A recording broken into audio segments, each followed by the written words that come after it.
도정지역으로 지정할 거란 전망이 잇따르는 가운데 김포시와 지역 정치권이 정부의 부동산 규제를 재고해달라는 건의문을 전달했습니다. 투기 과열지구와 도정지역으로 묶인 인천 지역 실수요자들은 대출 규제에 묶여 자금 마련에 어려움을 겪고 있습니다. 실거주자 보완책을 요구하는 목소리가 높습니다. 계양구의회가 후반기 첫날 일정부터 삐걱대고 있습니다. 의장 선출을 두고 더불어민주당 의원들 간 갈등이 심화되고 있습니다. 코로나19 지역사회 전파가 비수도권 지역까지 나타나면서 전국적인 사회적 거리두기 가능성이 늘고 있습니다.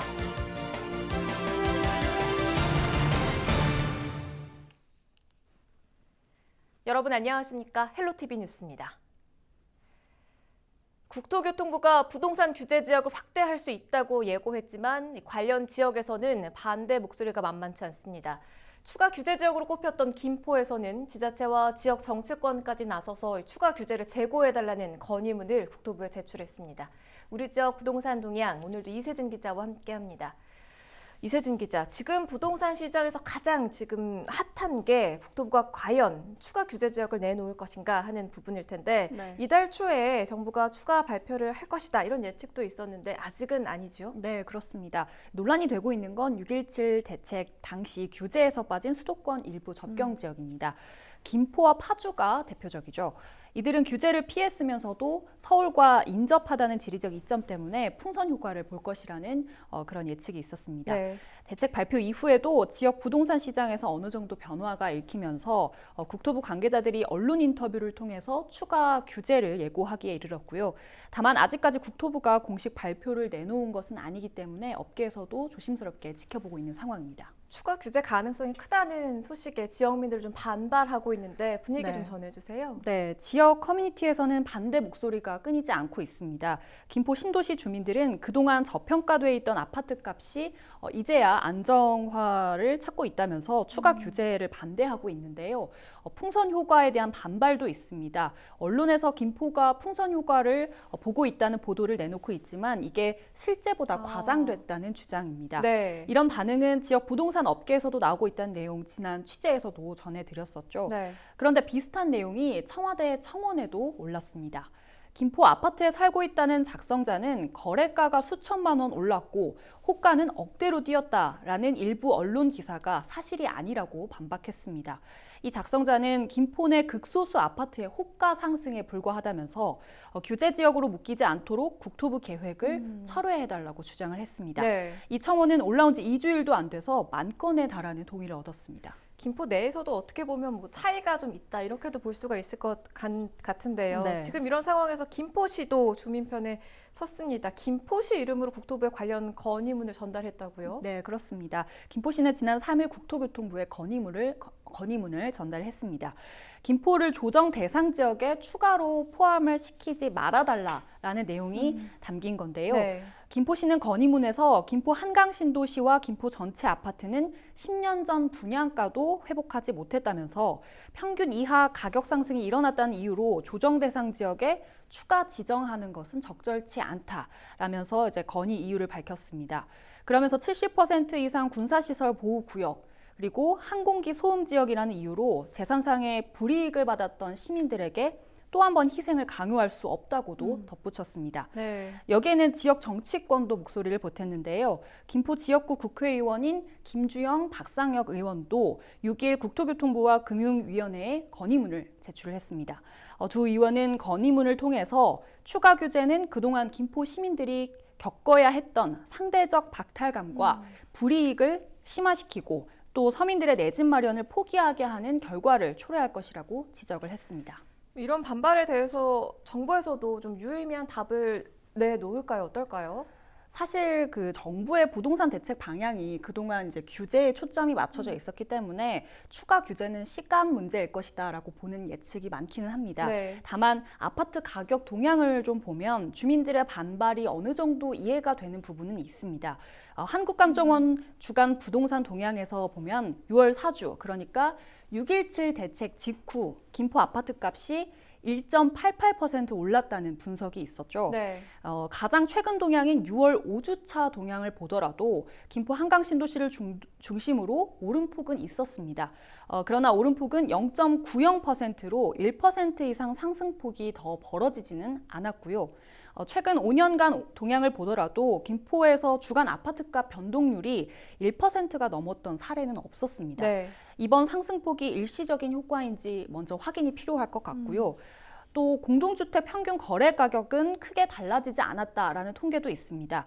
김포시가 낸 자료를 보면 입주 7년차 아파트를 기준으로 6.17 이후 거래량은 증가를 했지만 가격대는 지난해와 비교해 큰 변동이 없었다라고 분석을 했거든요. 네.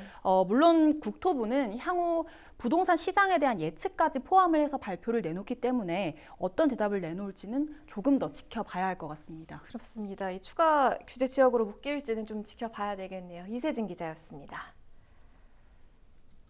자, 정부의 부동산 정책을 두고 지역사회 움직임이 긴박한데요. 규제 지역으로 묶인 인천시도 반발이 상당합니다. 특히 신축 아파트 분양을 받은 실수요자들은 대출 규제에 묶여 자금 마련에 어려움을 겪고 있는데요.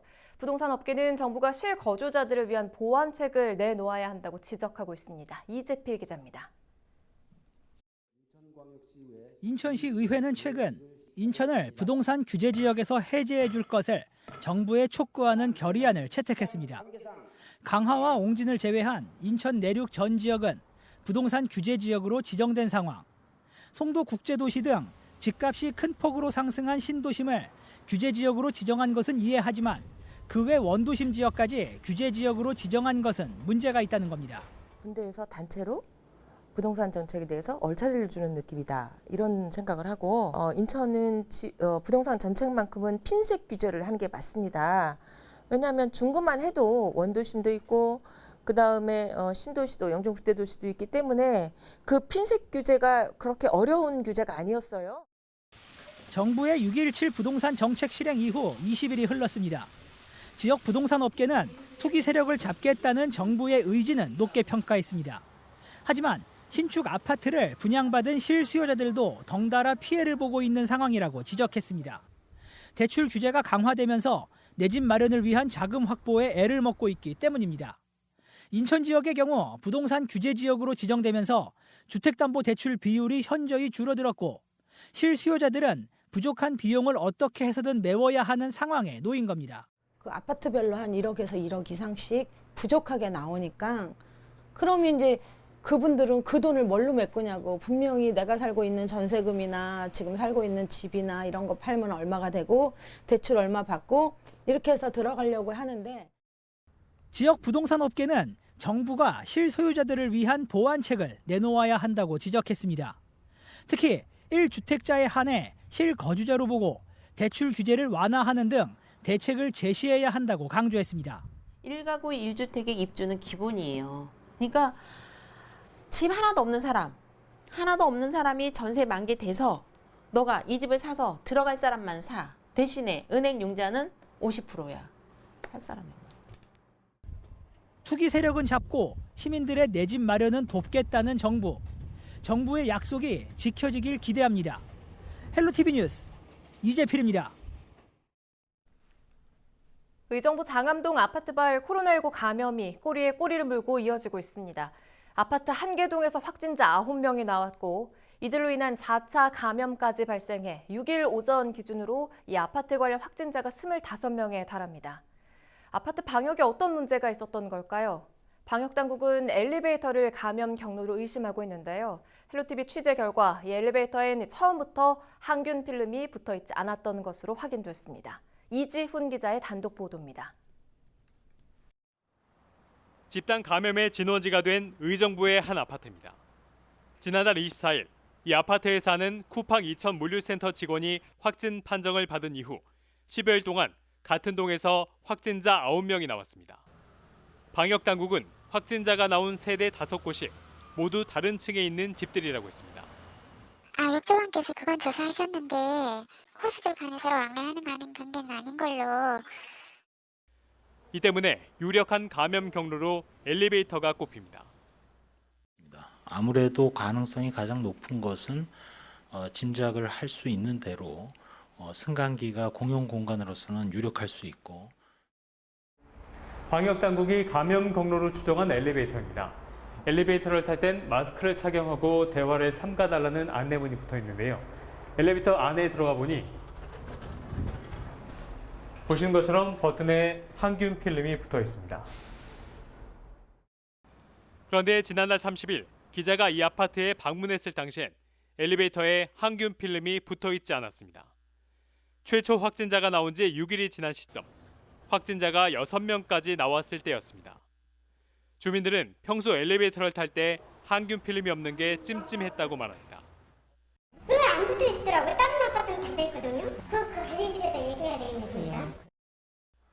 확진자가 멈추질 않자 관리사무소는 엘리베이터에 항균 필름을 부착했습니다.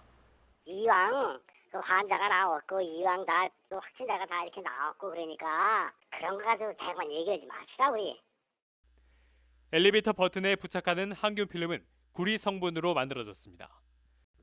미국 국립보건원 등 5개 기관이 플라스틱과 스테인레스, 마분지, 구리 재질 패널에 코로나19 바이러스를 뿌려 생존력을 측정한 결과 플라스틱 표면에선 72시간, 스테인레스에선 48시간, 마분지에선 24시간 동안 코로나19 바이러스가 살아남은 반면 구리 표면에선 1시간이 지나자 바이러스 농도가 절반으로 줄었고 4시간 뒤엔 완전히 죽은 것으로 나타났습니다.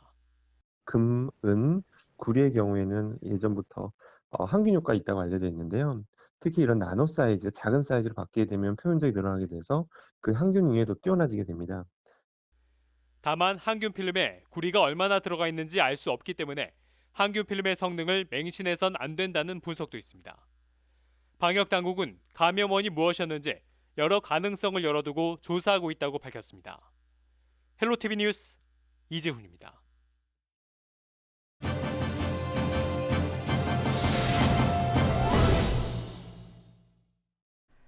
코로나19의 지역사회 전파가 수도권에 이어 광주, 대전 등 비수도권 지역으로도 확산하면서 전국적인 사회적 거리두기 단계 조정이 필요하다는 지적이 나오고 있습니다. 김경우 인제대 백병원 가정의학과 교수와 관련된 이야기 나눠보죠. 교수님 반갑습니다. 현재 사회적 거리두기 1단계가 시행되고 있죠. 단계별 기준과 함께 방역 강화 대응에 대해서도 짚어주시지요. 네, 사회적 거리두기는 그 3단계로 나눠서 3단계가 가장 강한 사회적 거리두기가 되겠고요. 현재는 지금 1단계가 적용되고 있는데 1단계는 그 방역수칙 준수를 마스크 착용이나 안전한 거리를 두면서 여러 가지 사회 활동을 할 수 있게 하는 것이 원칙이 되겠는데 하지만 그 고위험 시설에 대해서는 이제 마스크 착용, 전자출입 명부 작성 같은 것이 이제 의무적으로 해야 되는 부분이 되겠고요. 그다음에 학교라든가 유치원 같은 경우에도 방역 수칙을 준수하는 조건으로 등교 수업과 원격 수업을 병행하는 조치가 되겠고요.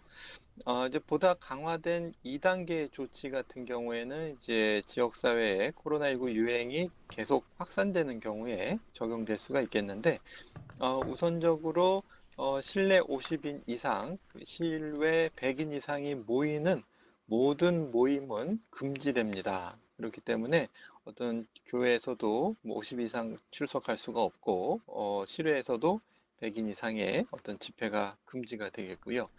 그리고 어떤 행사 같은 경우에도 연기하거나 취소하도록 이렇게 되겠고 또 꼭 개최가 필요하다고 하더라도 인원수 규정에 맞춰서 적용이 되겠고요.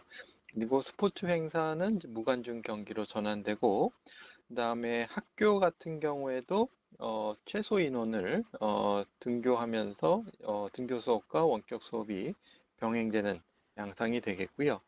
그다음에 클럽이나 유흥주점 같은 고위험 시설은 이용을 중단하게 됩니다. 그리고 고위험 시설이 아니다라고 하더라도 모든 다중 이용 시설에 대해서 마스크 착용과 이용 인원 제한 같은 방역 수칙 준수가 의무화돼서 이를 위반하는 경우에 과태료를 부과할 수가 있겠습니다. 마지막으로 3단계는 거의 모든 주민들이 외출을 자제하면서 10인 이상 모이는 모든 모임은 이제 중단이 되겠고요. 금지가 되겠고 장례식 같은 경우에도 가족에 한해서만 허용이 되겠고요. 그리고 이제 모든 공공시설도 이제 운영이 중단이 되겠고, 하지만 아주 필수적인 병의원이나 약국, 주유소 이런 데는 이제 운영을 계속 할 수가 있겠고요.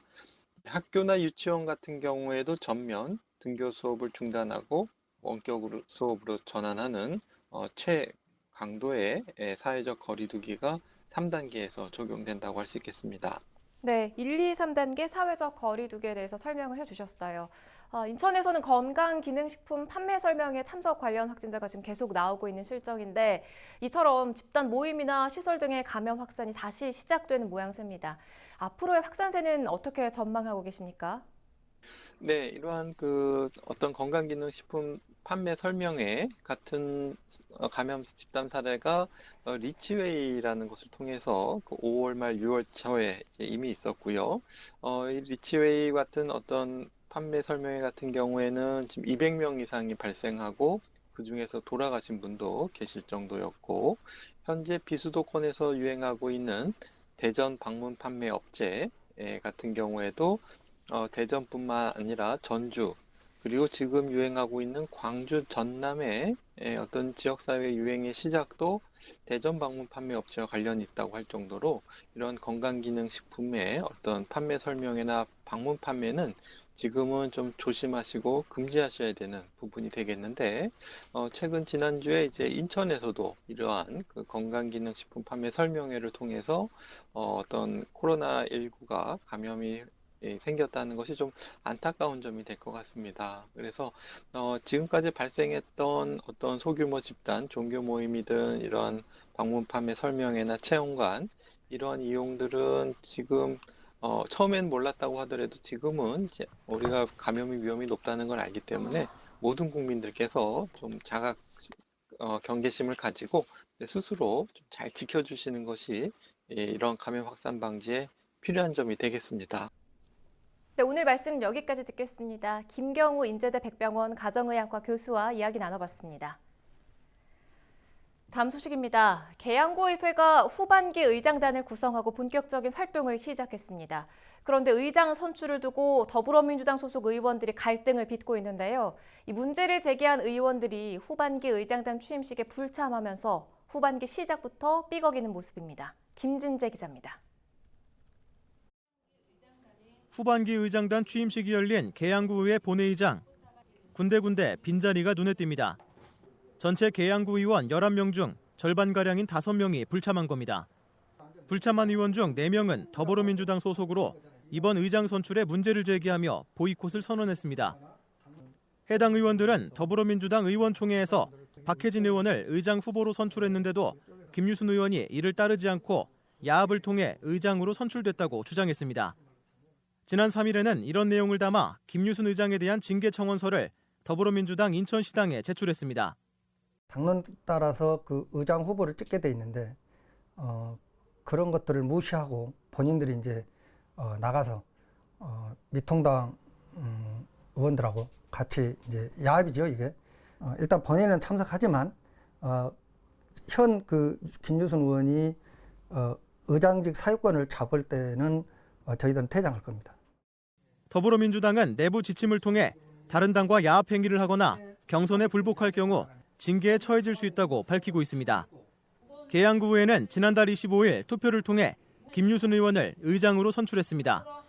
당시 김유순 의원은 6표, 박혜진 의원은 4표를 얻어 김유순 의원이 의장에 당선됐습니다. 이 같은 논란에 대해 김유순 의장은 남은 후반기 임기 동안 다른 의원들을 설득해 나갈 계획이라고 밝혔습니다. 후반기 2년 동안은 제가 겸손하게 정말 노력을 많이 해서 좀 더 가까이 가서 우리 의원님들의 설득하고 우리 계양구의 발전을 위해서 하나가 되는 그런 계기를 만들겠습니다. 후반기를 반쪽짜리로 시작한 8대 계양구 의회. 의장 선출에 문제를 제기한 의원들이 김유순 의장에 대한 보이콧을 선언한 상황에서 향후 의사 일정에도 차질이 불가피해 보입니다. 헬로티비 뉴스 김진재입니다. 헬로티비가 준비한 소식은 여기까지입니다. 저희는 언제나 여러분 곁에 있겠습니다. 지금까지 시청해주신 여러분 고맙습니다.